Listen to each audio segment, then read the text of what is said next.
মধ্য কলকাতার Wellington square, যা আজকের রাজা সুবোধচন্দ্র মল্লিক স্কোয়ার, সেখান দিয়ে গেলে চোখ পড়বেই লাল রঙের বিরাট জরাজীর্ণ বাড়িটার দিকে। হ্যাঁ, ঠিকই ধরেছেন, এই ভগ্নপ্রায় বাড়িটি হলো স্বয়ং রাজা সুবোধচন্দ্র মল্লিকের রাজবাড়ি, যার কপালে আজ জুটেছে ভুতুরে বাড়ি, বিপজ্জনক বাড়ির তকমা। অথচ ঊনবিংশ শতাব্দীতে এই বাড়ি ছিল স্বাধীনতা সংগ্রামের গর্ভগৃহ। এই বাড়িতে একসময় বসবাস করেছেন স্বয়ং বিপ্লবী অরবিন্দ ঘোষ। পদধূলি পড়েছে রবীন্দ্রনাথ ঠাকুর, বাল গঙ্গাধর তিলক সহ সেকালের বহু নাম করা ব্যক্তিত্বের। বিশ্বাস করা হয় কুখ্যাত কিংসফোর্ডকে হত্যার চক্রান্ত নাকি করা হয়েছিল এই বাড়িতে বসেই। এই হেন রাজবাড়ির আজ কেন এই হাল, বলার আগে বলি সুবোধচন্দ্রের কথা।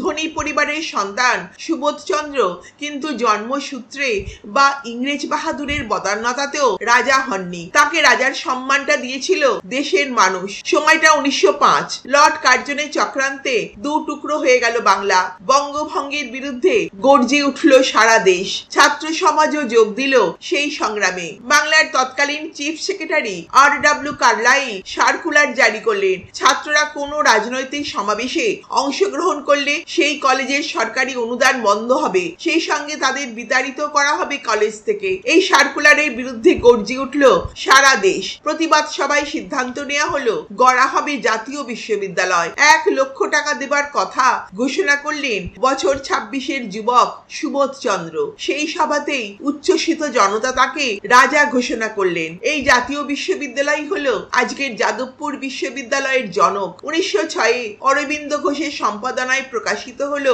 উগ্র জাতীয়তাবাদী পত্রিকা বন্দে মাতরম। সুবোধচন্দ্র হলেন পত্রিকার সহ প্রকাশক ও পৃষ্ঠপোষক। আলিপুর বোমার মামলায় অরবিন্দর সঙ্গে গ্রেফতার হয়ে বিনা বিচারে 14 মাস জেলও খেটেছিলেন তিনি। ধনী এই মানুষটি কিন্তু অনায়াসেই ব্রিটিশ সরকারের চাটুকারিতা করে জীবনটা কাটিয়ে দিতে পারতেন। অথচ সেই তিনি নিজের জীবন বাজি রেখে নেমে পড়েছিলেন স্বাধীনতা সংগ্রামে। 1920 সালে মাত্র 41 বছর বয়সে তার মৃত্যুর পর বাড়িটি কলকাতা বিশ্ববিদ্যালয়কে দান করা হলেও আইনি জটিলতার কারণে আজও পড়ে রয়েছে ভগ্নপ্রায় অবস্থায়। বর্তমান সরকার কি পারেন না বাড়িটি সংস্কার করে তাকে হেরিটেজ হাউসের মর্যাদা দিতে?